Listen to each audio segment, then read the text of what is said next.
Incoming transmission. Data received.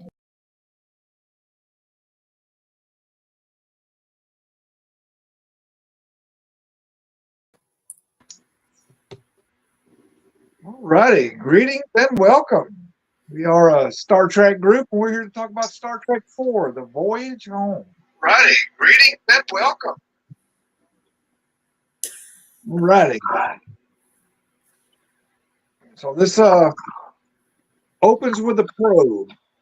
And you know, Star Trek, they always come up with real off-the-wall stuff. It looks like a corrugated pipe to me, but we'll call it a probe.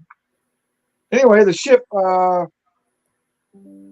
that's kind of dealing with it, kind of having a problem, and we all of a sudden watch Klingons explode. You know, that's disgraceful. Anytime you watch a Klingon, explode, that is, and Kirk, he's on trial for being a terrorist. You know, Kirk, he's not my favorite character by no means, but terrorist is kind of pushing him.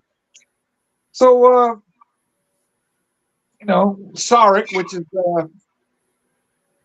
Spock's dad, he's kind of helping out a little bit. You know, he kind of schools the Klingon a little bit. They're having a big argument on stage, on the grand stage of the council. You know, and Kirk, he's charged with 9 violations, No peace as long as Kirk lives. What say you, Admiral? No peace as long as Kirk lives?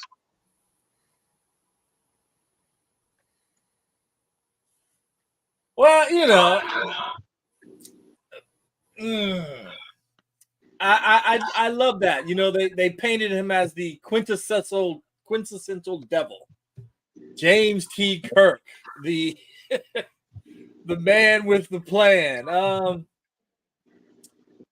By this time, I mean, after Star Trek 3, if you didn't love Klingons, by now you're really starting to fall for them. You know what I mean? This is the thing that kind of this movie pushes you over the edge for that, because, like you say, you have this whole thing.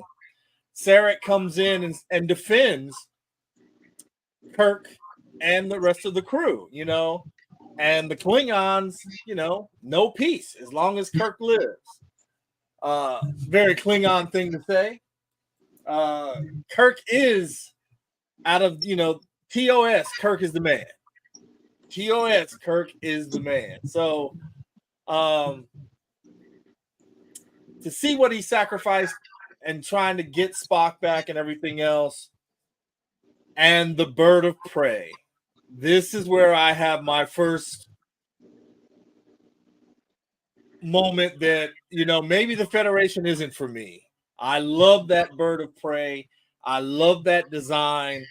A ship that can actually, warp through space, land on a planet, the way it looks, with the wings up or down, cloaking device.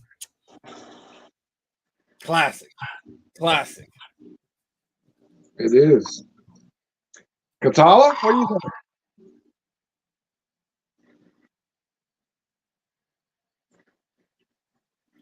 You're muted. I learned from you. Anyway, I was going to say the Klingons are probably still upset with Kirk for shipping all those tribbles over that one time. So they have a point, but the bird of prey is a thing of glory. Can't beat a Burrell class. All right, Ms. Liv. I love the paint job on the bird of prey. It's absolutely gorgeous. I used to have the bottle, and yes, I like the Klingons. Wasn't too crazy about the judge guy, the ambassador that sent them off to the planet. I liked the actor. I didn't like the character.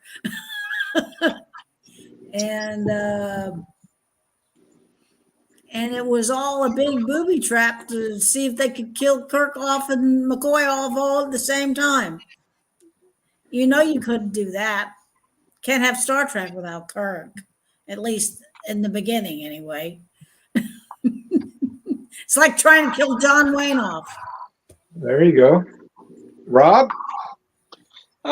Started off they trying to railroad them because they couldn't kill them off in the last movie, so it was really a big show for everybody. All righty. Marky Mark, Wanda?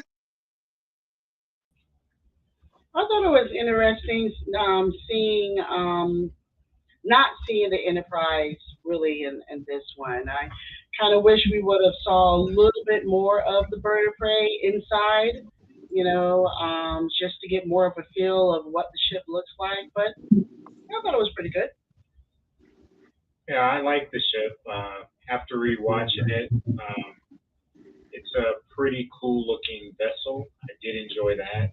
I thought it was interesting that they changed the name to the ship when they decided to head back. So that was nice to see. And yeah, like everybody said, they were trying to kill Kirk some kind of way. So this was their other option, was to say he was a terrorist.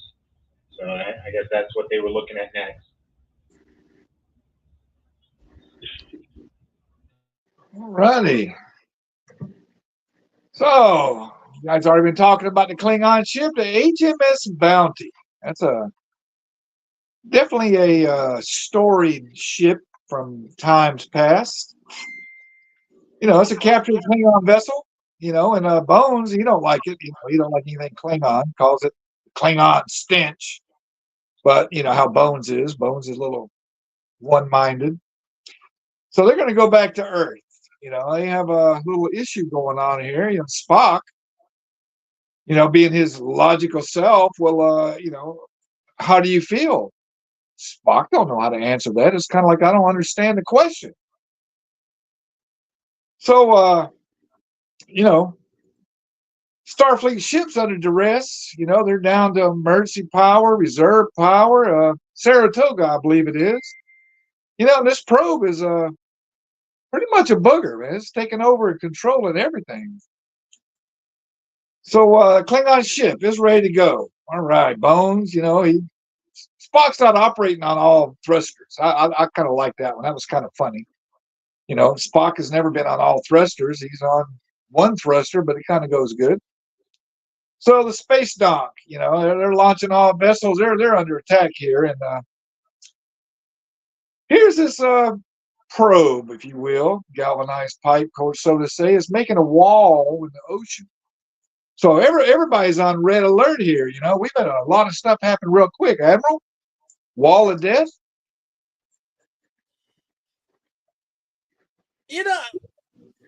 I always thought that was kind of weird, and I think McCoy said it best. He said, "What do you think? This is his way of saying hello to all you people on the Earth." And Spock replies, that's very, that's human ignorance to think that it's talking to you, only to humans, and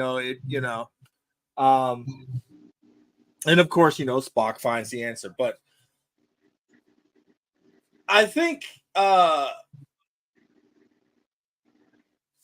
like the idea. It was definitely a unique idea from all the crazy, the space fights and everything else. But here was something that was zapping power and could destroy the planet, So I kind of wish we would have learned a little bit more about the probe and, was it something that was automated? You know what I mean? I kind of wanted to see more. And I guess maybe, what was it? Enterprise, where we got those accordions or whatever it was, those CP. Maybe it was from them. I don't know. But I did love it. I thought it was really cool the way it came in, dropped the little ball and everything. I thought it was nice. Yeah, that's some serious corrugated pipe there now, I'm telling you. Katala? Oh, that is a powerful probe, that is for sure.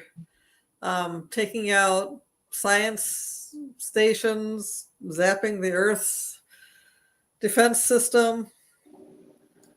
It means business, so somebody's got to check into it, and that must be Kirk and crew and the Burrell. So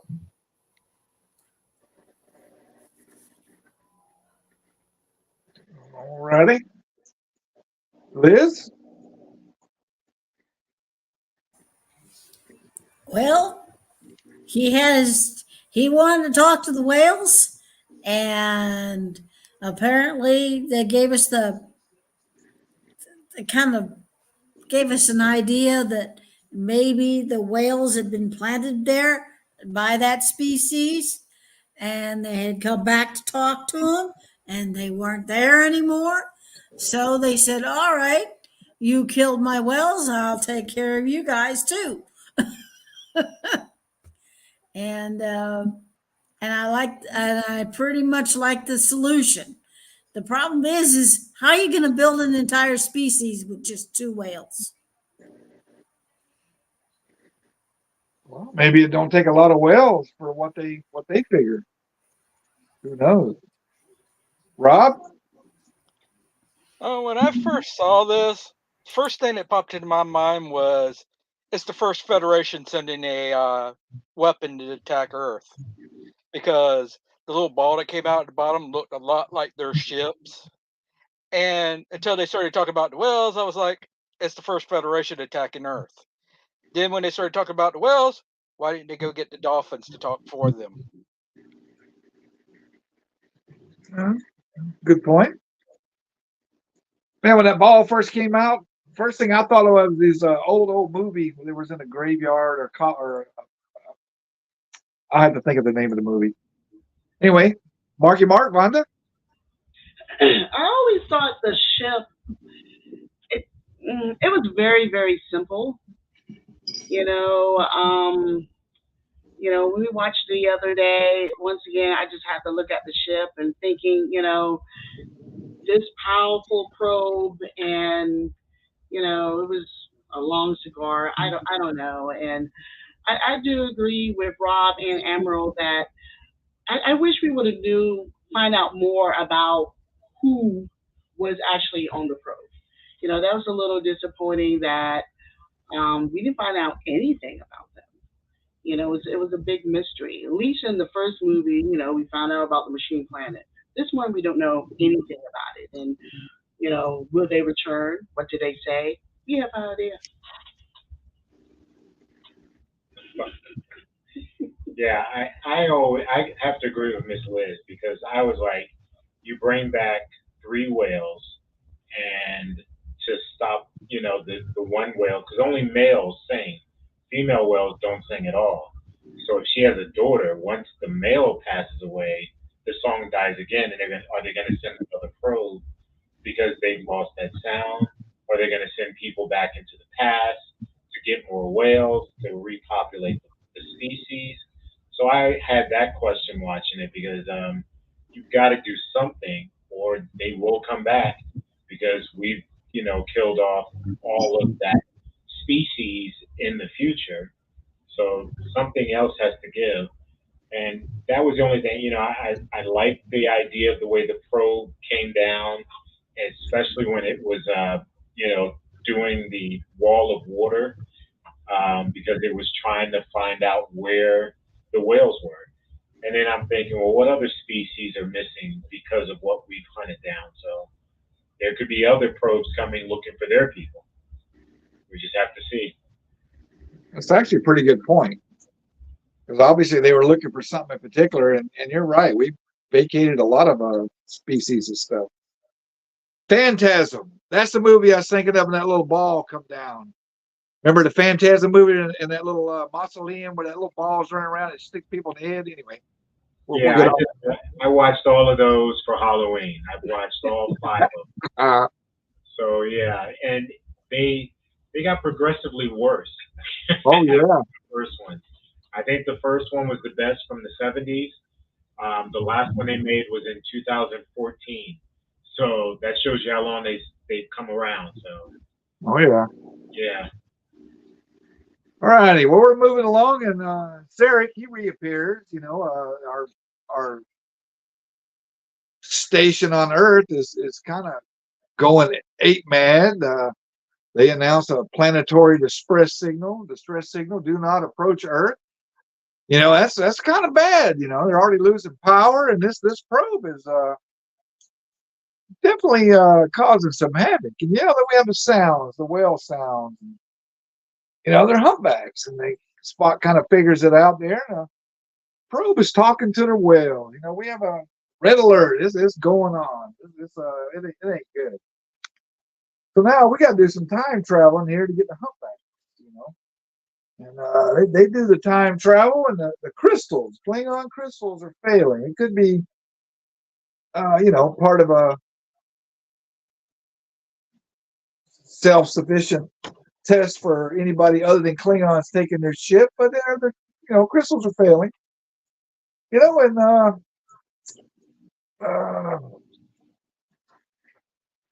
you got to go down to the planet. Spock, he's got to hide his ears. You know, now we have a landing part. Now, obviously, they're all out of uniform as far as back in those days. You know, even Spock hiding his ears kind of looks dumb, but, you know, they got to do what they got to do. Admiral? Spock should have hit his ears or left them. They're in San Francisco. They're in San Francisco. That's one of the weirdest places on this planet besides Times Square. I mean, that was a setup. Sorry. You know what I mean? You know, you just, you know, you rip your robe, you put a little bandana on, and you keep on going. You know, to this day, I still tell that joke. You know, everybody remember where we parked. I think Sulu actually mentions that he was born in San Francisco. I love that whole thing and seeing the trash can and the indentation of the bird of prey come down. And for them to do that, I thought was a good kind of homage, you know, because, you know, in Trek, especially in TOS, they were constantly going back in time. You know what I mean? You know, we met Gary Seven. You know, you went back even further sometimes, you know what I mean? So either Keeler and the like, but to see them and the colorful metaphors that were coming out of Kirk's mouth,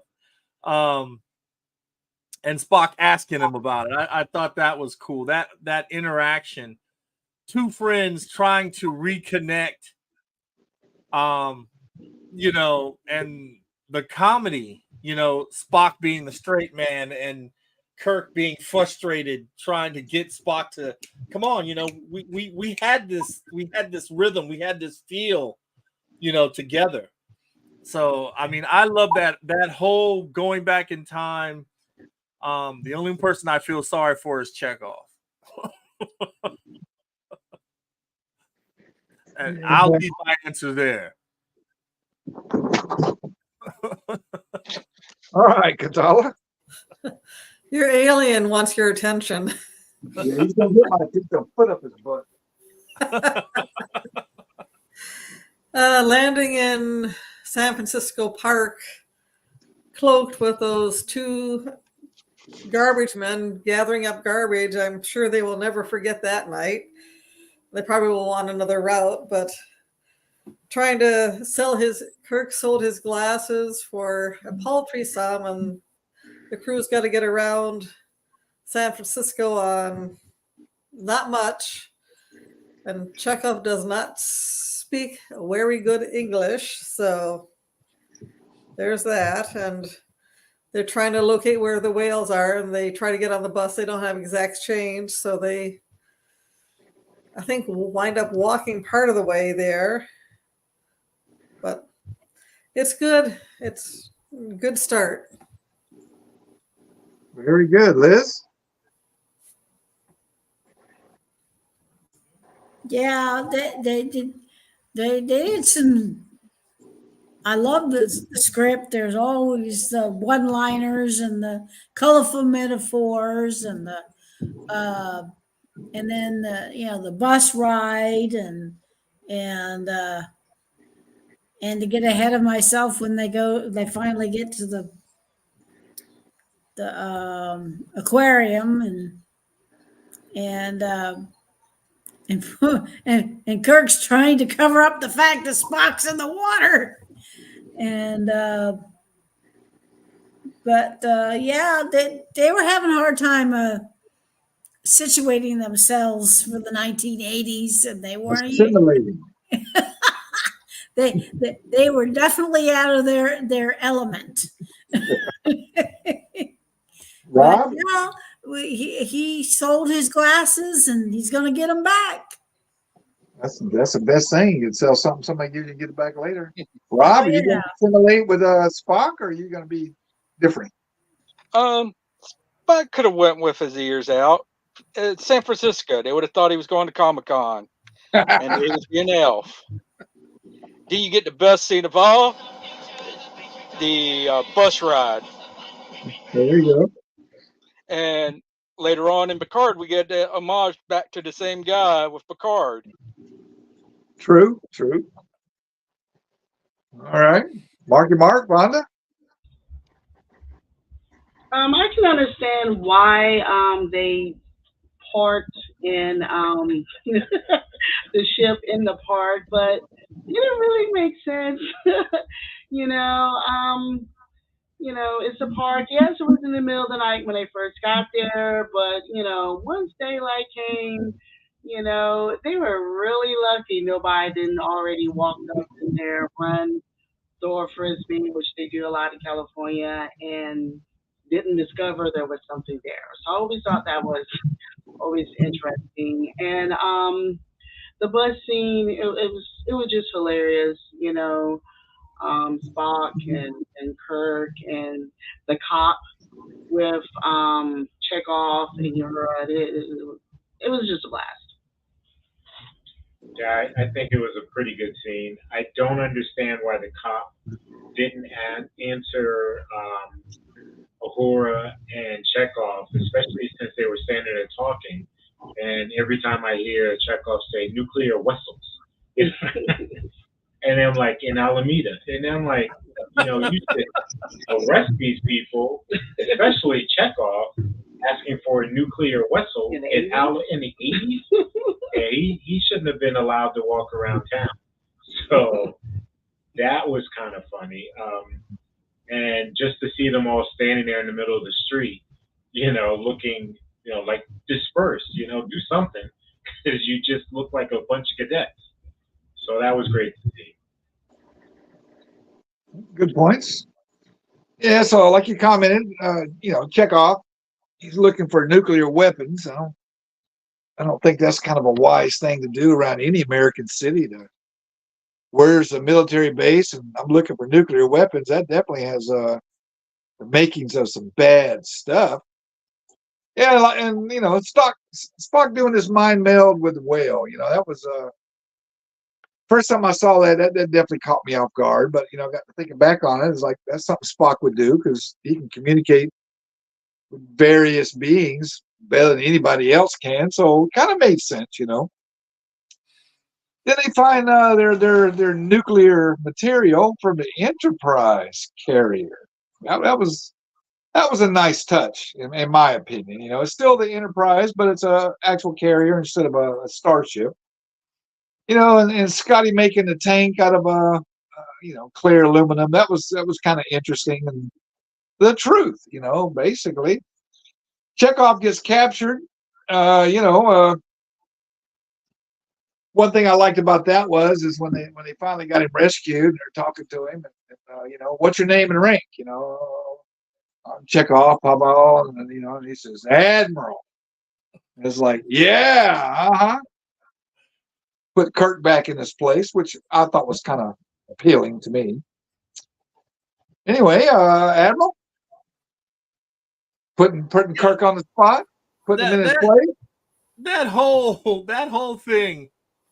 Like Marky Mark and Fonda said, walking around. Yeah, the nuclear vessels in Alameda. You know what I mean? And actually to get there, and he gets captured. Was it FBI or CIA? No, FBI, I think, right? And he's like, "All right, give me the space gun." You know, Military police. and you know, he gets away for a little bit, and they're running through the ship, and I just kept thinking to myself, you don't know this ship, you're never gonna get off of it. Nope. I don't know how many of you have been on one, but in my youth, my father took me on various ships, tenders, destroyers, and I swear to God, you know, they're like little mini cities. You know, you get on something like that and you're running around, you can get turned around real quick. You know, and of course that hospital scene, you know, Jim, you can't let him, you know, stay here in the hands of these butchers. So they go to help their friend, and that little old lady, doctor gave me a new kidney. I got a new kidney. You know, I was rolling, and you know, because Bones, you know, you know how Bones is. You know, he's like, he's listening to the doctors. It's like, sounds like a goddamn Spanish Inquisition. So, you know, I love it. That, I mean, if you're going to pick, and it's a holiday movie because it came out around this time for the holidays, you know. It's one of those movies that you can definitely have fun with. It's not too drawn on the Star Trek jargon and what you really have to know. It's really more about, you know, friends and family coming back together, and you know what I mean, and you know, you don't leave anybody behind. You know, you just don't do that. You know what I mean? And I love it that the original crew. Now we all know that TNG crew. These guys they're really friends. They're really friends. They, you know, they hang out. They do this, and it was just so heartbreaking to me to find out that the original crew wasn't like that, because they did their jobs as actors. You would think that they were real friends outside of their your job, but they're not. So we kind of have to be thankful that we do get people that love Trek enough to do that and stay friends, and when they come back together, we get genuine Star Trek. Season 3 of Picard is by far the best Trek I have seen in a long time. Don't get me wrong, Strange New Worlds is coming into its own, and by season 4, I'm pretty sure we'll have some well-developed Star Trek. Not saying that we don't have none now, but it's coming along. It takes Trek at least 2 or 3 seasons before it starts to really pick up. I don't know why, but it does. But that scene, getting McCoy to go into there, stealing Chekhov, and then of course they're racing into the elevator and they're going down, and the cops are, you know, they're running down the steps, and they get to the elevator and the transporter clicks. Classic. It was just, you know, it made everybody in the theater cheer. Well, to touch base on what Admiral mentioned, I'd like to comment on. I was in the Navy. I was on a couple different ships, 3. And I'm not going to confirm or deny I was ever on a nuclear-powered or nuclear-capable ship. However, the guy walking around with the dog with the M16, that is actually very correct. And realistically, they could not have made it to the reactor. Nope. I mean, that was to me totally bogus. However, it's Star Trek, so we kind of have to give a little leeway. But like I said, I can't confirm anything, but that would not have happened. Nope. Totally Qatar? agree with you. Been Absolutely. on the ship. I know they cannot get away what they got away with on that ship. There's just no way, being the fact I've been on a ship and I know what security is like. There ain't no way they would have gotten anywhere near that. I was stationed on 3, and I'm not going to confirm or deny any nuclear capabilities, but that would not have happened. Yeah, Qatar, what do you think? I totally agree with you. Absolutely. Well, the fact that Kirk and Spock get a ride, and then Spock goes back to the bird of prey, and Kirk and the whale, the lady that studies the whales, the cetacean doctor, start to have lunch, and then they get it to go. He doesn't have any way to pay for it. There's that. Uhura got the whatever she needed for the dilithium crystals to help them regrow, so that's a good point. And then the Scotty and the rest of the crew that goes, and Sulu that goes to the gentleman for the transparent aluminum, and Scotty's picking up the mouse going, "Hello, computer," and then he has to finger type everything in there. That was a good part. And McCoy saving the lady, giving her a pill to take care of herself, and then they run into the surgery room, lock everybody into the chamber, and they place the medical device and help get Chekhov out. And then the lady grabs onto Kirk just as they're beaming back in, and she's on the Klingon ship. So that's all fun and games and interesting. Well, Marky Mark commented on transparent aluminum. Now, I'm not aware that we even have that now, do we? Yes, we do. Oh, we do. Yeah. Damn, I don't get out much. All right, Liz, throw something at me. Not some transparent aluminum, but throw something else at me. Like you totally agree with you that that Navy stuff, it would have never flown. And being the fact that I did 20 years in the military, in the Navy, and been on ships and whatnot, I will not confirm or deny anything, but it was all Hollywood hocus pocus, because there's no way. And of course, one of my favorite scenes, of course, was when the lady gets her kidney back. I don't know how that pill gave her a new kidney, but we need some of that. Yeah, and then I love the fact that they all got in the elevator, and the cops go down there, and the elevator opens up, and they're not there, and they're kind of, where'd they go? And of course, then I really liked the scene with Sulu talking to the guy with the helicopter. And somehow or another, he talks him into letting him use the helicopter. Don't know how he did it, but he did. Yep. Rob, transparent aluminum? Yeah, we've got that now, but I like how everybody got their own little assignment and they all went off to do what they wanted. But I really love how we get hidden Easter eggs from other movies. The poor trash man watching that trash can crushed. Not only that, he got to watch a naked man appear out of a lightning ball and predators kill a Jamaican drug lord. Yep, that's pretty good.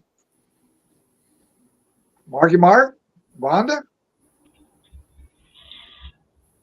I am not a big fan of Lower Decks. I mean, Star Trek, so I watch it. However, in this movie, the comic elements that they put in was just enough and in the best spot. You know, it was a blast. One of my favorite movies. You know, I'm one of those people that did not think Gene Roddenberry wanted a comedy. That's probably why I'm not a big fan of Lower Decks, even though I watch it and I'm like 3 episodes behind. But this movie, it was perfect. It was just enough. They did it. It was funny. They moved on with the movie, and then they did it again, and it was just perfect. Yeah, I think watching that, it's great to see that they did, in part some humor into it, so it wasn't just straight laced like it always was. Everybody got a chance to shine. Like you said, everybody had their own mission that they were able to complete. The getting the going into the reactor room, they weren't even wearing suits to be that close to a reactor. That wasn't logical as well. So Very good.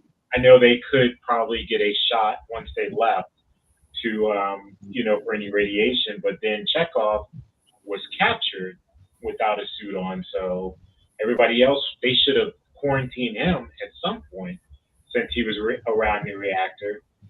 That would have been the only thing I would have said. And when he ran out the door, why didn't he lock the door or try to take his communications so that he could be beamed out again at some other point?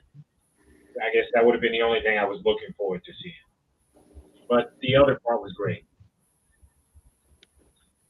Well, that's some good commentary. Yeah, Mark, thank you for the transparent aluminum. I kind of slip on that. Going on what Mark said too. Now, there are, I don't know, I'm just kind of guessing, but there are hatches that separate the radiation containment areas from the rest of the ship.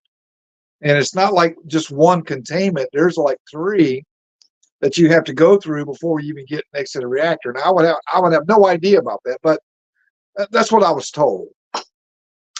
So anyway, so they're on the look for these whales. These whales, apparently, the co-boss or the boss kind of got rid of them overnight. And then one lady who was helping them guys out, kind of not too happy, and she gets her first interpretation of a bird of prey, which is like one of you said, it's a magnificent ship. There's no doubt about it. Much better than any, no offense to Enterprise, but much better than any Enterprise. It looks better. It's totally badass, in my opinion. So the hunters there, they found the whales there. They're coming in for the kill shot, and apparently that bird of prey. What was the name of that? Let's see, I know I got HMS Bounty. So the HMS Bounty kind of pulls in between the whales and the whale boat, and they get a little wake-up call, like, what? So they get them, beam them up. Time travel back was a little bit rough because, we're talking 2 massive whales and a gazillion gallons of water, which weighs a lot of weight. That's just fact of life. They weigh a lot of weight. So they make it back. They have a ocean landing. Kirk said something about keeping those up. Well, I don't think it's going to really matter much. They're going to come crashing down with about, 45 tons extra weight than extra. The bird of prey is sinking. I'll get to that one. The whale's released, and starting to sing. So now the probe is happy. Admiral, happy probe? Is it a good probe? I love that harpoon. That harpoon, when it hits the side of that bird of prey, and she decloaks, and she,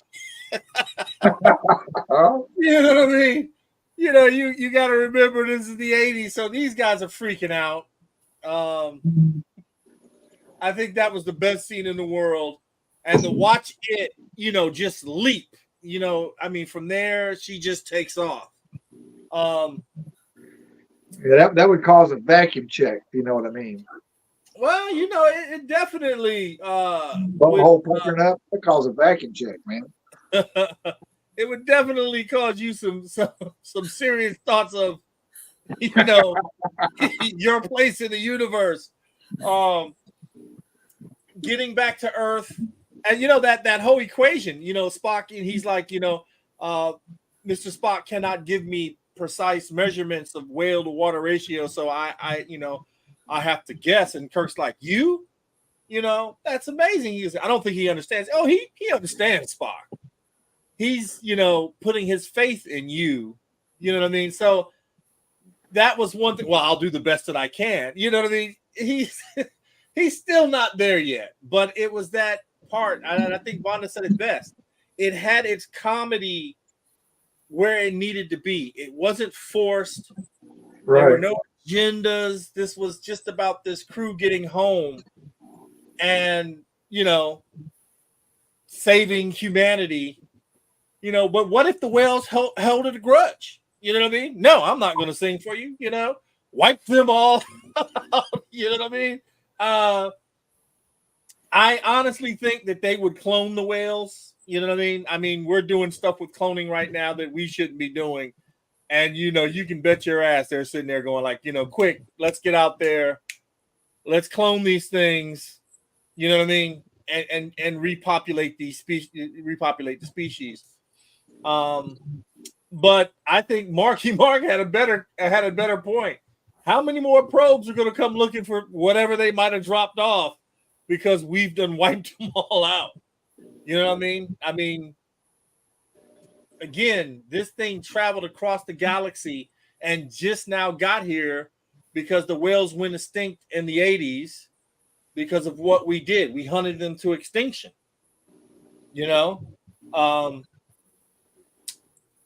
Kirk goes down to release the whales.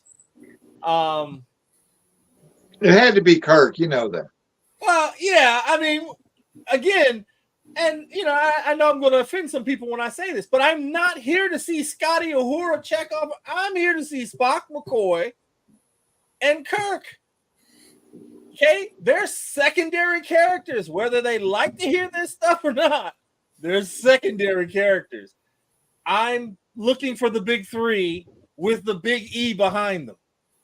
Okay, I'm not here for these other people. It's nice to have them, but I don't need them. You see what I'm saying? It's nice to have them, but I don't need them.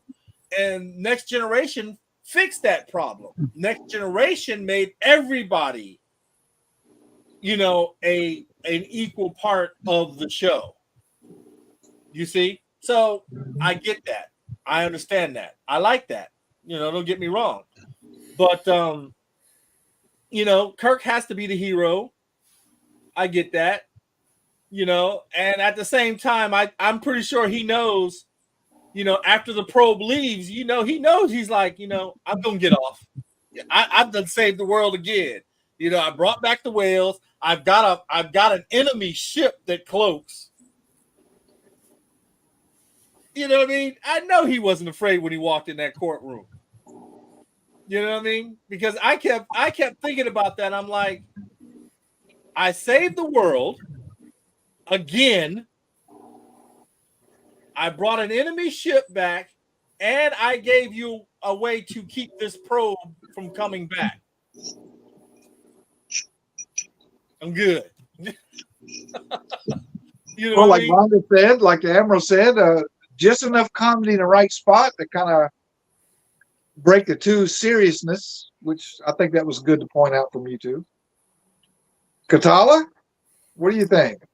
It was a very glorious scene when the bird of prey uncloaked in front of that whaling ship. That was epic.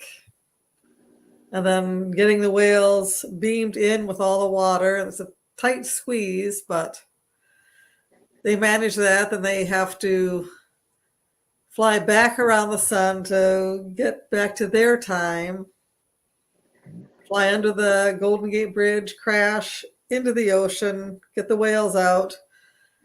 And they probably had a way they could have beamed up the bird of prey after the whales were gone, but oh, they didn't let it escape. Now. Yeah, they didn't let it go down too far, but it was a good scene, especially when they're all standing on the side of the bird of prey, watching the whales jump and breach into the ocean. So that's a good scene. All right, sounds good. Vonda, Marky Mark, clear skies.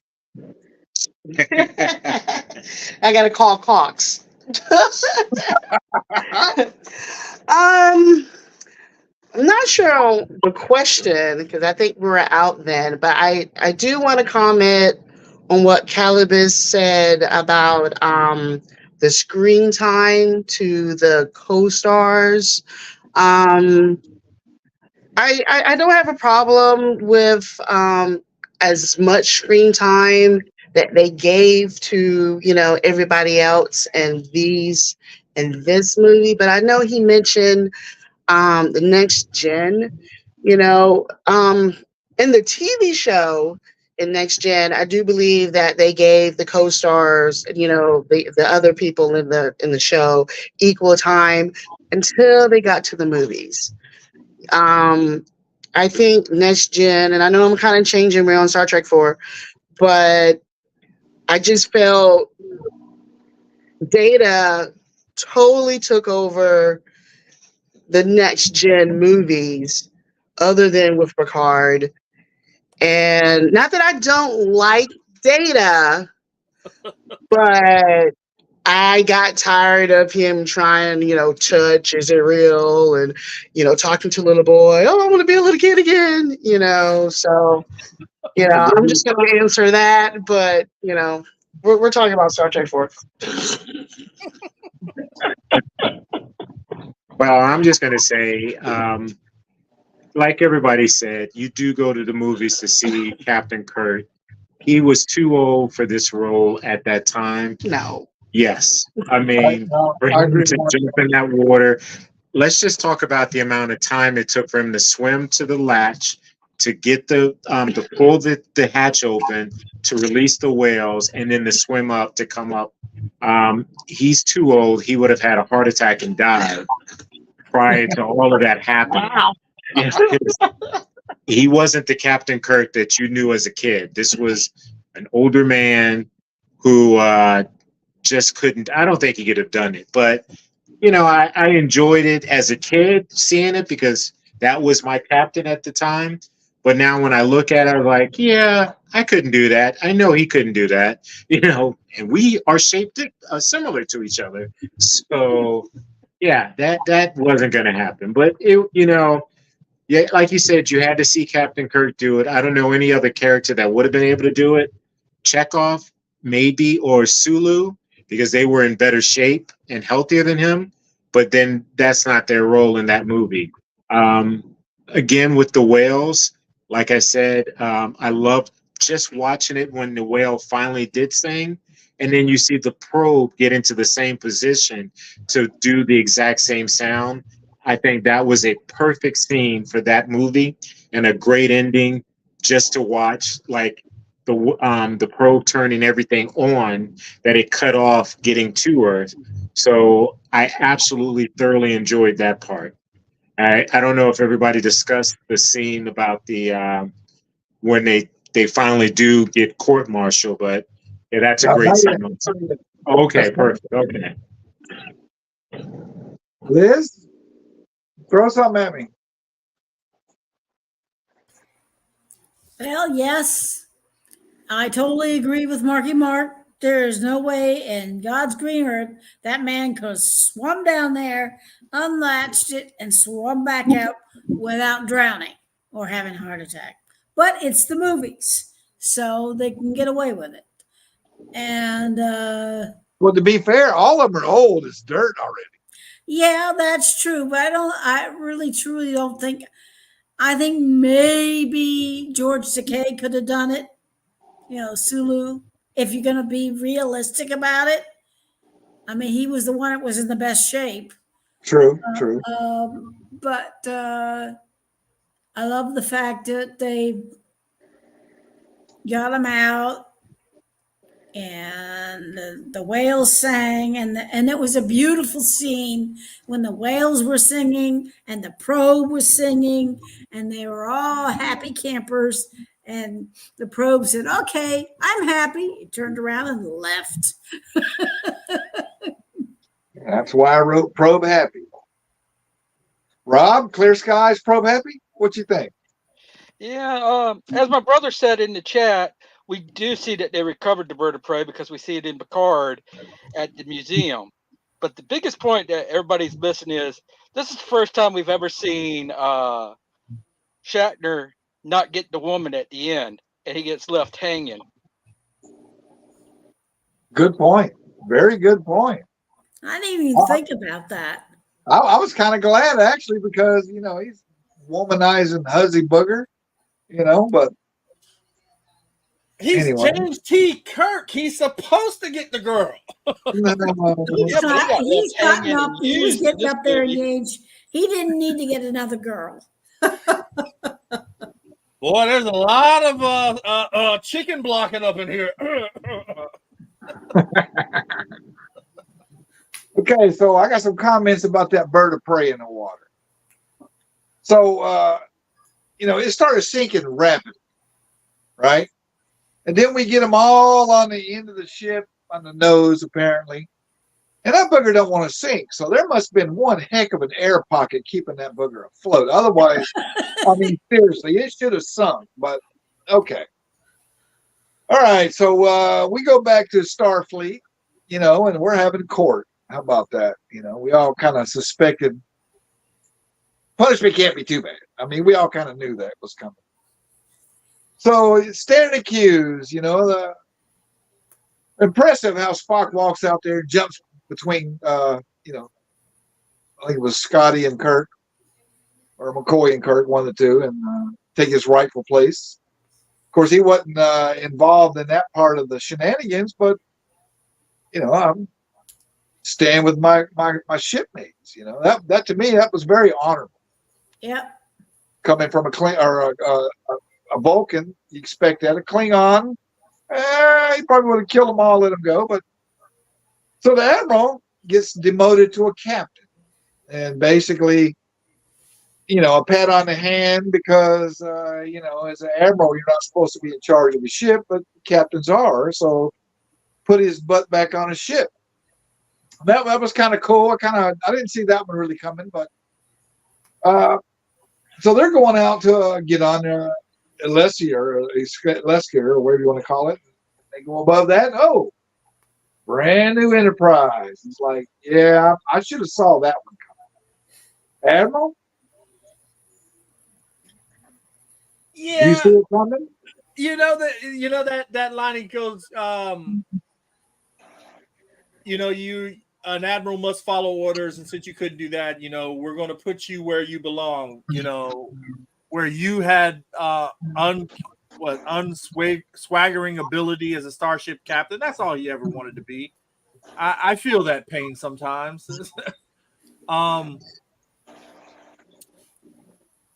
Seeing the Enterprise A, because I seriously thought he was going to get Excelsior. Yeah, Excelsior. I seriously thought they were going to rename Excelsior to Enterprise, but seeing that Dash A, I was really happy to see that because he's like, we've come home, and then hearing some of those original sounds, it was nice, until we get to Star Trek V. Let's not jump too far ahead, Admiral. Oh God, we're not even going to talk about Star Trek V. Multiple decks. Katala, multiple decks, clear skies. Admiral going back to captain. What do you think? Well, it's only fitting. That seems to be his best place to be as a captain. It was honorable that Spock stood with his crewmates and was willing to take the punishment with them. So that was nice. And the fly up when they go into the space dock and find that they've got a new Enterprise, that was a good scene. And then Kirk going to talk to the lady, and she said, I've got my own ship to go to. I'll see you around in the galaxy somewhere. She'll find him, so we'll have to see if she ever found him. Who knows? Who's in the lineup? Marky Mark, Vonda? Admiral the captain? Here we go. Nobody wants to see anybody get demoted, but Kirk as captain is where he needed to be. We fell in love with Kirk as a young captain.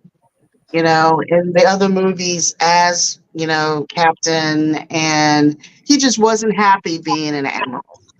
So, you know, great ending to a great movie, the start of Star Trek 5, and I'm saying that loosely. But, you know, he needed to be where he was, so it was good. Yeah, I mean, I love that they dropped all of the charges except for the one, like you said, for disobeying orders, which was only to Captain Kirk. I guess the other thing I was looking at is Spock was also a captain at that time, but he was he was also assigned to Enterprise. So I guess he took a demotion also to stay there. So, what was going on with that part for him not to have his own ship? You know, I know he had a ship later, but not at that point. So, the one thing I always talked about, I know we're not going to discuss 5 right now, but they had this ship ready for him when he was demoted. That trial didn't, let's just say that trial was, a week later. Where was this ship sitting at that whole time? Did it have another? It was Yorktown. It was the Yorktown. Okay, I was going to ask about that. When did they change the designation to that ship to give it to him? And then how long it had been sitting around for it to be? Wasn't. So what, it was working at one point? They stripped it from the captain and renamed it and gave it to Kirk. Then why wasn't it working? So why wasn't it working in the next movie? That was my only complaint about it. They took a joyride at the end, and then in the next movie it didn't work. Yeah, I didn't find that part. I thought that part didn't make much sense. Because if it was refitted, then let it be in dry dock. They didn't have to stay on the ship. Or whatever they could have done. What they did wasn't, I don't think that was done well. That scene shouldn't have been there for them to do what they did at the end of the movie, and then the next movie, nothing worked. So to me, that just didn't make a lot of sense. Well, nothing worked with Star Trek 5. Yeah, okay. I guess that's true. Star Trek 5 the movie. That's true. Yeah, I guess that is true. Okay. I'll leave it alone then. It is Star Trek 4. Yeah. Okay.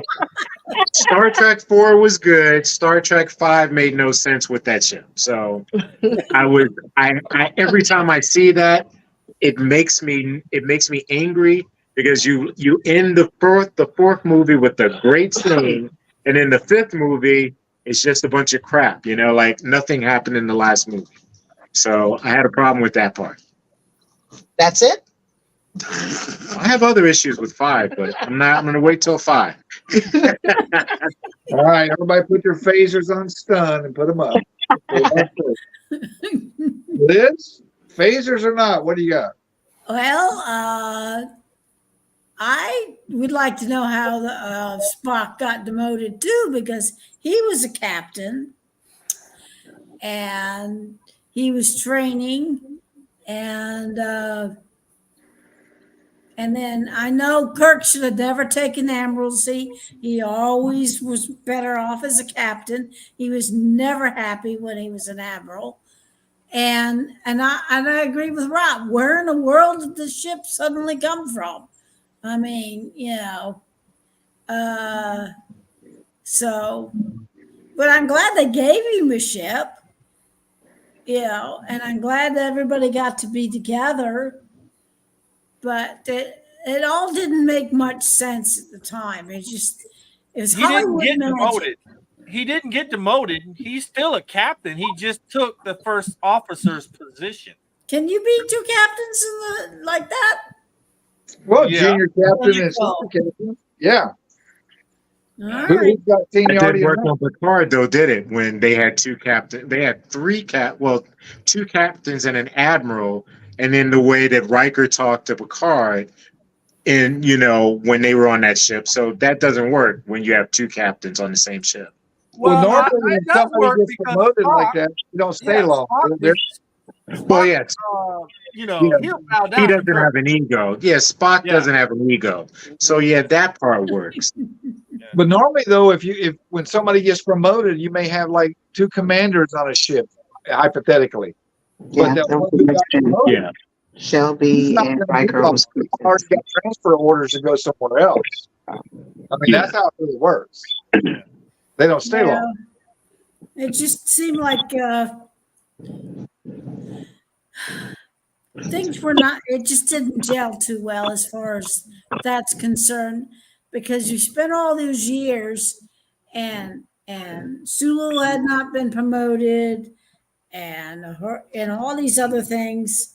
And then all of a sudden they're all back to the hunky dory, happy town on the new Enterprise, which they're going to promptly kill again. Well, I mean, but in 5, you see everybody's gone. It's only a few of them left. Yeah. But you have to give them the happy ending, because if we're going to be real about it, this is Star Trek's trilogy, 2, 3, and 4. Yeah. That's Star Trek's trilogy. Well, hey, before we get to open season here, how about let's hear from Rob, and then we'll open the table up to comments on whoever's got whatever. All phasers on stun, though, no kill. Okay. Rob, what you got? Well, the poor captain gets his ship taken away from him. He puts it into dry dock to get it upgraded, and they take it and give it to Kirk to get him out of the way so he's not around. And then because they haven't finished refitting it, they have to go on vacation for the next movie. But it's just sad what they did to the end of this movie. It could have been so much better. Oh, actually, I agree. All right, so it's an open panel. Whoever's got anything to say, let it rip. Phasers on stun. All right. Well, I guess going back to what Rob just said, like there's a captain that lost his ship because they were trying to give something to Kirk. Kirk could, actually no, because there was the Excelsior, like everybody was saying, but there was a captain on that ship already as well. So that would have been another captain that would have lost his ship just so Kirk could have got his ship. So somebody was losing a ship no matter what, the way everybody's talking. I don't think that was fair. Somebody else, Life They just isn't. wanted to get Kirk as far away as they could. But Kirk is old. I don't care what, yes, he's done some great stuff in the past. You don't know what he's going to do in the future. And let's look at save the planet. let's look at Yeah, 5. man. You acting Let's like- look you at acting number like- 5. You're acting Let's like look he just like he went and saved a couple of refugees. This man has literally saved the planet not once, not twice, but multiple times. And then he Yes. comes back with a Klingon ship, which And is did the it again. Federation's biggest enemy still, right? And he saved the planet again. Okay. And not just the galaxy area. Put this man, like Rob said, put this man on a ship and get him out of here, way over there, somewhere. Well, see, now I agree with Vonda. He should have got a ship, but they should have put him on a reserve ship and sent him out into the shipyard patrolling the area with no real responsibility, because you boo-booed beyond acceptability, and you cannot praise him by coming back and giving him command of a ship after what he done. I mean, that's wrong. Well, what did he Well, do? the aliens get Again, he refitted, so saved it might the have been planet. worse than You worse. guys keep, No, you guys keep going over that. No other person except for Picard has No, saved you're putting the horse in front, the buggy in front of the horse admiral. He was Yeah, trying but to at this time, it's just Kirk who saved the planet multiple times. No, well, let's go back to his charges. What was he being charged for? Okay, he saved the Earth. Okay, I get that, and I agree they with dropped Vonda there. all the charges but one. Oh, he should have been praised and put out to pasture. Done. They did. Yeah. They gave him a ship Retired. and they put him out. You're right. Forced retired. Retired. Go out here in the pasture and grow your beard and shut up. Be nice. I mean, but the only thing about that is this man is still he just proved his worth. Mhm. Don't throw that away. But you can't have. You can't go against a command. You can't do that. No. That teaches everybody else. Well, I can go against a command as long as I'm successful. You won't mess me over too bad. No, Well, that's look, I mean, again, if you didn't Klingons- save Klingons would have had his neck cut off and put up a pole. I'm still saying if you didn't save the entire planet, that might have been so. If you saved a ship, then okay, yeah. Well, you Then still disobeyed an order. Then you But again, honor him by putting his ass out to pasture. So what hey, you wait a minute. You got a Starfleet officer. You have a Starfleet officer that pretty much knocked out her captain, got sent to a prison, and then became captain of a ship. Give me a break. Oh, we're not talking Discovery right now. That's down the future. Okay, so we're not talking Discovery. Oh, I That- don't know what you're All talking right. about. Okay. I'll give you a better one. You got a Okay. guy that came in here, Wolf 359, and is now what? Yeah. Yeah. So, again, give me a break. This man literally saved the planet again. All right, I'm gonna grab it. So, now we can go back to Michael Vernon. You just said her, so she actually saved the Federation in the future because she brought what is it? The The future where there is no Federation? yes, but she brought the Federation back. No, the Federation was there. The Federation was there, and She she just helped bring get it it back. back on track. Yes, and she did a great job of what she done. And like you were saying, they've come into their own, and now the show is being canceled. So I'm a little. It did take a while. I agree with you. I said this from the beginning. If they would have sent that ship into the future, I would have been more willing to sit down and been like, okay, I can deal with this because you're not messing with this. Yeah. But it always takes Star Trek at least until like season 3 or 4 before it really picks up, and that's when they cancel it. Enterprise. Yes. Harvey Weinstein cancels Enterprise because he didn't get it and he didn't like the numbers.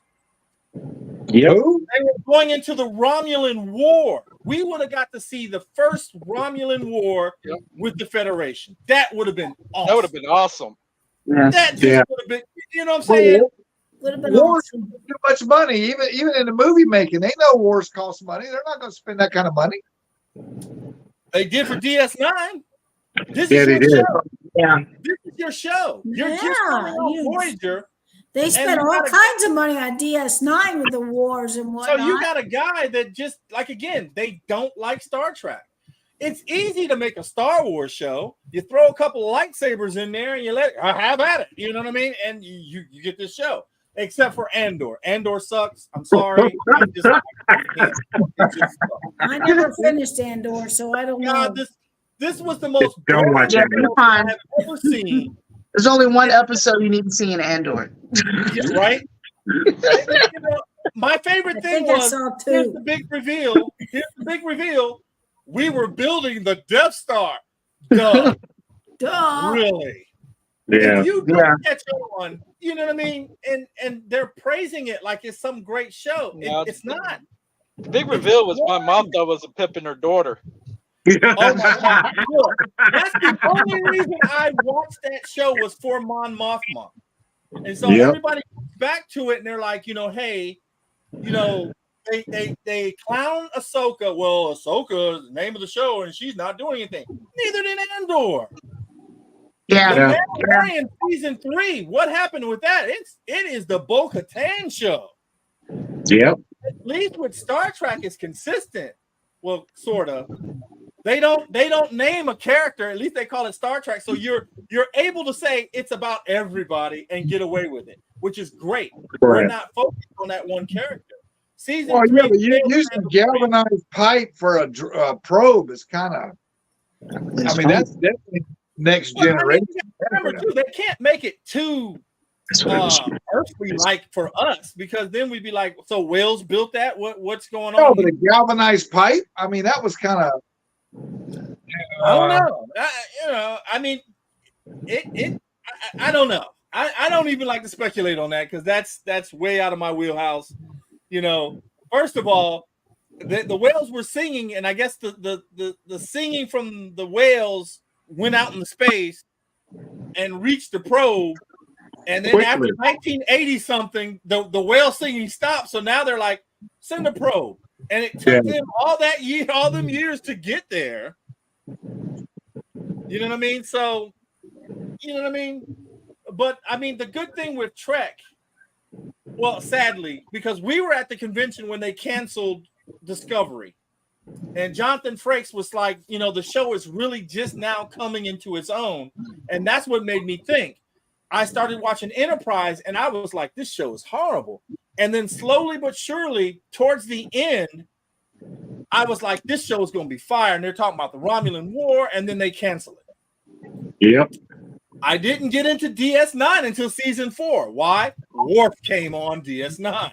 I was all in it. I went back and I watched the first 3 seasons. They're okay. But when everybody asks me, DS9, start with season 4 and work your way up, you'll be fine. You'll be fine. Okay? Voyager, you're on your own with Voyager. That's hit and miss to me. That's hit and miss. I don't like when they have too much time spent on character building. I mean, we need a real quick cliff notes on the character and then let them go. But when you have overabundance on character building, it's like I lose interest in it. It's like, okay, well, what? I already know you better than I know my own wife. Come on, man. Things happening here. What's even worse is when you're sitting there watching a show and you're going to go, he's going to say this, da-da-da-da-da, and then he says it, and you're just like, okay, it's time to turn it down. Mm-hmm. And I'll tell you the one. Now I know, like Calibus, you liked what is it, Prodigy, when that first aired. I hated that show. I could not stand it. I like Prodigy. I liked the last half of the season because it wasn't a kid show anymore. Yeah. But originally they were preaching to you to try to get you to watch it. I hated that. I only sat through it because we were sitting there watching it, but I didn't like it till they stopped doing that and made it more towards the people that they know were watching the show. Right. I feel that way about certain ones, like even when they make a cartoon of Star Wars, they put it on, Disney XD. But adults are watching it, not the kids, but you're trying to preach to the kids who's not even watching this show. And I hate when they do that for something that only adults are looking at. The only way a kid is watching it because the adult has made them sit down and look at it. I think they should have stuck with Prodigy the way it ended. I can't wait to see the new episodes because that is a good show now. Yeah. Did not like it when it first aired though, but that was my one problem with that show. Good points. I'm thinking, I'm still holding out hope that I want Star Trek Legacy, but I kind of don't want that Star Trek Legacy, if you guys know what I mean. I just feel that 7 of 9 with her ex-lover as her first officer. I think I think it'll be a good show though. Like I have high hopes for it, but I don't know what they're going to do with that. And I would definitely watch it. I would definitely watch that though. We're watching Lower Deck, so we might as well. Yeah, I mean, if you're going that far, you might, like you said. Yeah. And I hate that show, but I watch it. Hey, look, we had J.G. Hertzler on the show, and when he told me he was in Lower Decks, I went back to watch that episode, and I'm like, I'm good. I'm sorry. And again, I'm all for a strong female lead. I like Janeway as a captain. I like her. Didn't care for the show that much. She cried too much. She cried way too much for a commander. Okay. What? I look. All I can tell you is I like Janeway. I like the fact that she wanted her coffee and she wanted it now. B'Elanna to me is a poor excuse for a Klingon. I got Okay, some yeah. personal issues with her. I'm sorry. I just no. See, my And at only one complaint point, with her I is- really cared for her Otherwise, character. she's I liked good. her character. But again, you know, she didn't want to be Klingon, and that kind of turned me off. You know what I mean? That turned me off with the character. So, you know what I mean? But I'm excited more now that the strike is over. Everybody's back. Hopefully, Strange New Worlds comes back and we don't have Pike doing the what the hell's going on. Yeah, that was For me, horrible. you know what I mean? You're on command of the ship. If they see any doubt in your command, you're screwed. You're talking to him That like was he's a you know, lousy scene. That was just not. Oh, it was horrible. he to me he's like a stepfather in a house full of you know, stepchildren that he can't control. You know what I mean? I just don't understand that because, you know, number one, I love her character. She looks to him and she's like, Chris, say something, Chris. And he's just like, No. what? Put your foot in their ass. Absolutely. Absolutely. You know, I mean, it's just crazy to me that he doesn't have that, or they don't make that. And again, if they stop putting 5 girls to every 2 guys in a damn scene, I'll be happy. Because it's making me think that our men. Lon could be in every scene, and I'm happy. All I'm saying is let's flesh this out a little bit more because it doesn't seem like there's a lot of men in the future, which is scaring the hell out of me. Where the men at? I mean, every time I look at a scene, you got 2 men. There's 5 women in the background. Where are the men at? Where are the men at? I get it that you got an agenda that you're trying to push. Yeah, I don't want to comment on that. But and again, my other gripe is I'm tired of the goddamn Uhura show. Can we get off Uhura and her character, please? The last 4 episodes was about Uhura. Yeah. Yeah. If Uhura was as pretty as Nichelle Nichols, I could watch that all day long. I'm But just there's tired. not many women in this earth that was Yeah. pretty. They need to wrap her little thing up and let's you know. I'm not saying go with the Jim Kirk story. I'm not really for that. I want more Pike. I need to know more about Pike. Give me a little bit more about number 1. Is she in this relationship with this lawyer chick? Are they ever going to try to hook up? Give me something more than what you're giving me, and stop telling me about, especially Nurse Chapel, because right now she can get slapped. Get rid of Chapel. She done hurt Spock. I'm just like, what the hell is this? I mean, you know what I mean? I like the drama, but you know, they're really, and I get it. You know, you're kind of turning the tables, and I love how they put in some of the old TOS stuff in there. Dr. Carol Marcus, she's pregnant. There's a baby on the way. That's David. Cool. She's going to learn with this other doctor. Remember, that's the one with the salt monster. Okay, cool. You're setting up all this stuff or giving us Easter eggs, but you're not giving us no substance. That's the only problem I'm having right now with Strange New Worlds. Music is only available with one of the premium accounts. What's going on? Give me something a little bit better than what's going on. You have a brilliant director. You have Jonathan Frakes. Pull him in and let's get some good episodes popping. Because right now, Jonathan Frakes has to go by what they're paying him to do. yes, If the people but who he's funded also it got, are saying ABC, he's got to go ABC. that's true, but he still has more. He still has more of knowing what works with Star That's Trek. true, but if the people who are funding it says they want ABC, he's got to do ABC, even if he knows it ain't gonna be good.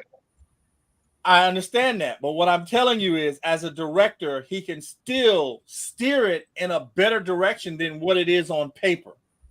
Right, he's probably got a fine line to walk, you know. You know what I mean?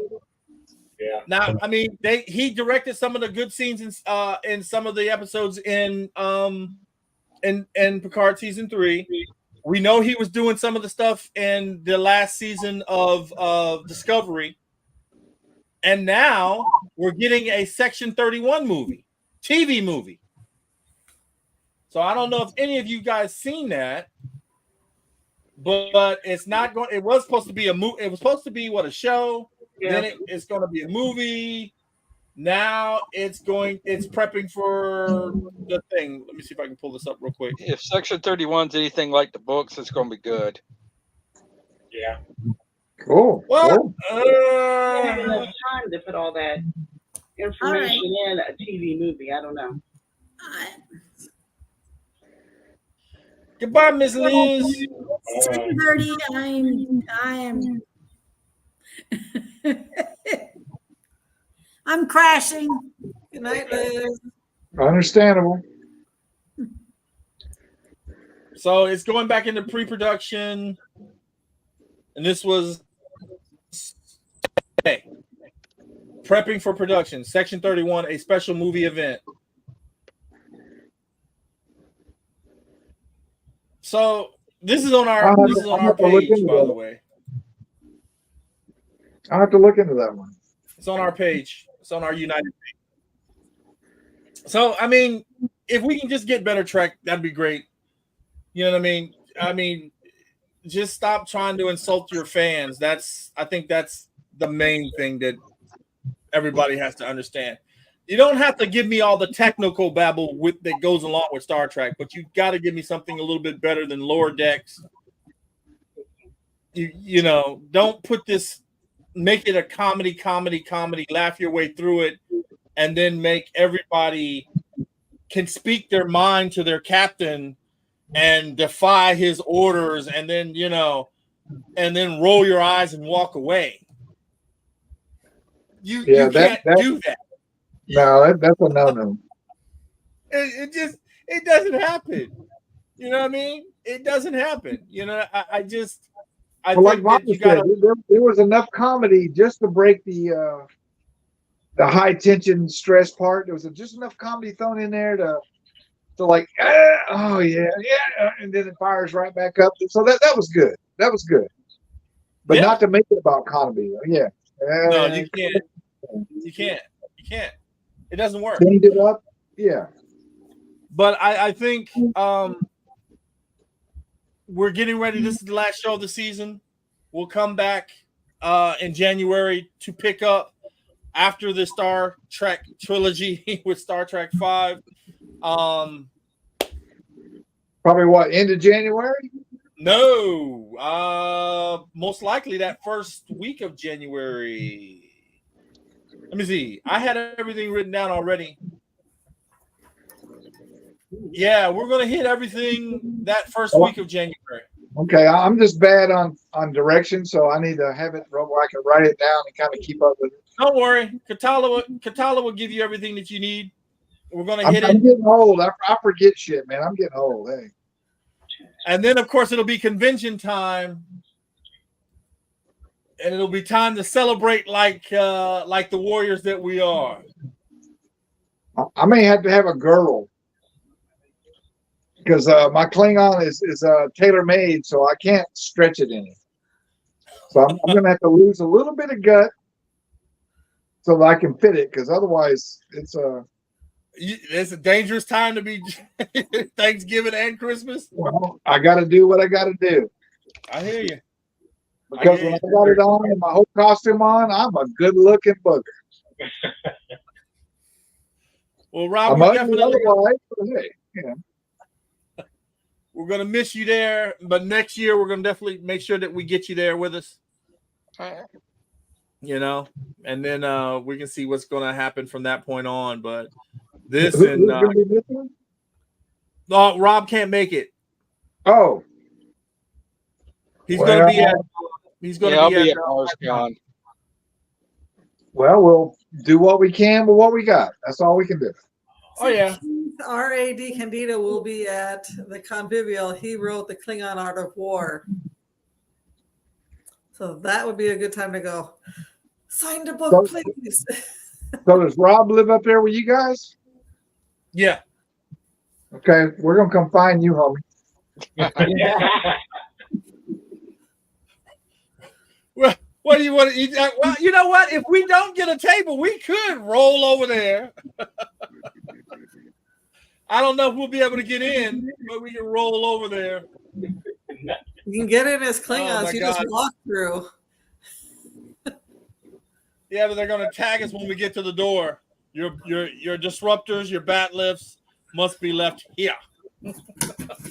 Man, you can't carry no even realistic looking weapons in anymore. Like my megaliths, I don't even bring them because they're aluminum. Homemade them, aluminum, the correct size, everything. I can't bring those in. Even my disruptor pistol, which is resin and doggone copper tubing, man, they scrutinize that so bad down here. It's unbelievable. It's like, Well, they wanted to put a tag on my disruptor, but there's no trigger. Yeah, they wrap it around it. You know what I mean? So, and I'm like, I'm not walking around with an orange tag on my disruptor. They wanted to do that to my lightsaber cane too. You will comply. A couple of years ago, I went to Tidewater Comic Con as Evil Deadpool. And I carried his bag of weapons full of weapons. The guy at the table tagging them was like, "Here," gave me just a whole roll of tags and went.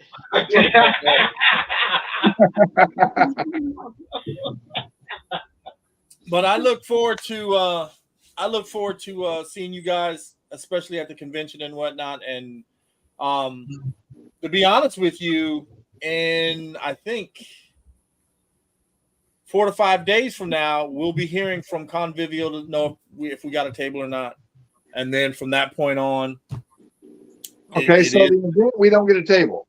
So do we have if we a don't get a table? Look, if we don't get a table, I'll set up in my room the studio to do the shows. I mean, to do live broadcasts. You know what I mean? And we're still going to do stuff. We got the Saber giveaways. We're going to do a Saber giveaway. Broadcast throughout the day. Let me know, and I'll have it broadcast on my table at MarsCon. So we're going to be giving away the lightsabers. Like Marky Mark and Vonda have already put in for it. I think Rob's put in for it too. I know Jedi Joe did. I didn't have to worry about that. I knew he was going to. And then what we're going to do is we're going to get everybody to subscribe, show us that they subscribe, and then we'll put their name on the wheel, and then I'll spin the wheel, and then whoever wins it, wins it. But they have to be there at the convention. They'll have to find me in the lobby somewhere to get their prize. They don't get it, we moved on to the next person. I'm going to give them some time to get there, but you know what I mean? We're going to move on. We're going to keep it moving. And Marky Mark has been the big winner so far. Every time we do a contest, he wins something. All right, Marky Mark's exempt. Sorry.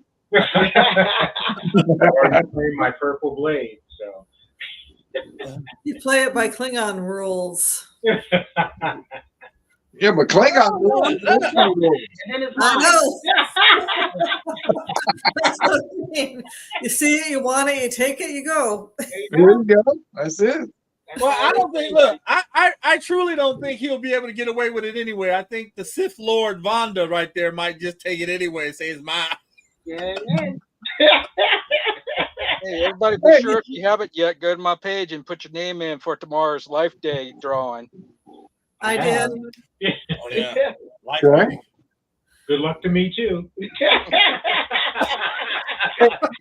So somebody posted a red pill, blue pill thing, right? Yeah, I did. Yeah. Well, I'm going to have to take the red pill, even though I like Jedis. But the blue pill is not good. You got to take the red pill. So I got to be a Sith. Sorry. You going to invite Jack for the role playing? I don't know. I don't know if Jack likes to role play. D&D stuff?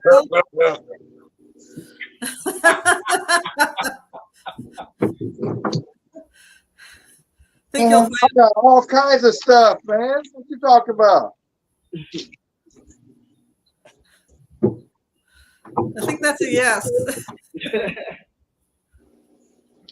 Well, we're doing a Star Wars campaign, and I've got it pretty much down to what's happening. I have a Anakin Skywalker. Should I bring that with me? If you want to. Man, I got vampire pirate. I got about $10,000 worth of costumes, man. Well, Of course, this they one were is more built of for a years. this one is more of a dice and paper type of thing. I'm going to wait until after Thanksgiving, and then I'm going to get with everybody, and we're going to try to have a little powwow to make sure that everybody understands what the characters are like, what your role is, you know what I mean? And then we're going to role play it out. We had some trouble getting dice, but Patricia found some dice that are 3D printed. If you want it that way, my suggestion though is put it on your phone, because it'll be a lot easier for you guys to understand what I'm talking about without having to. Is it on here? I don't even know if it's on here. Is it on this one? I think it's on my tablet.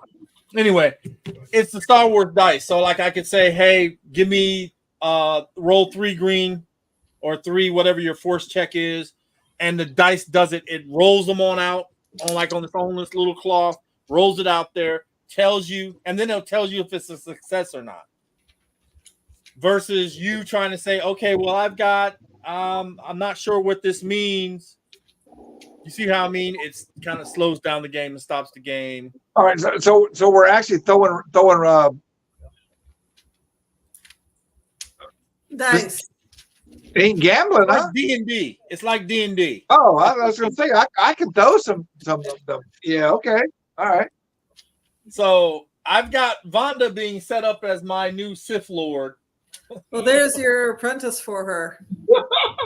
Sith always And go in twos. Marky Mark is being my first Mandalorian bounty hunter. And you got one Jedi apprentice. Jedi Joe is supposed to be the surviving the student that has got the knowledge and now has become the teacher. He's the knight that's going to start teaching. And he's got 2 apprentices. So, and we've got some defectors. We've got a gunslinging ex-Imperial officer played by Dexter who wanted to play a bounty hunter Ewok. And you know what? I'm really kind of warming up to the idea because I'll stick him with Mark just to have my comic relief. Because Dexter and Mark seem to always have a little dynamic going. So I've been kind of thinking about that, where basically Mark is like Mando and Dexter is like Grogu, but he's an Ewok. Ewok bounty. Ewok bounty hunter. He's badass. Oh my God. So bounty hunters. I'm really kind of playing with that idea. And Rob, if you like to role play, that might be something you in your alley. You let me know. I can get you in here to do this. But we're gonna try to play Saturday nights. You know what I mean? Later on Saturday nights, and just to give you guys a little bit of thing, it'll probably be somewhere between 2.5 to 3.5 hours. I don't really want to push my session past that. You know what I mean? Because people kind of get a little antsy and, you know what I mean? I do encourage you to have drink, just not too much. The last time I played, I got a little bit Schnoggered. Yeah. It doesn't help you much. It doesn't help you much when you get, to that point of, all right, I'm ready to take on this whole bar. All right. And your So whole group is this reference of later that night at our convention?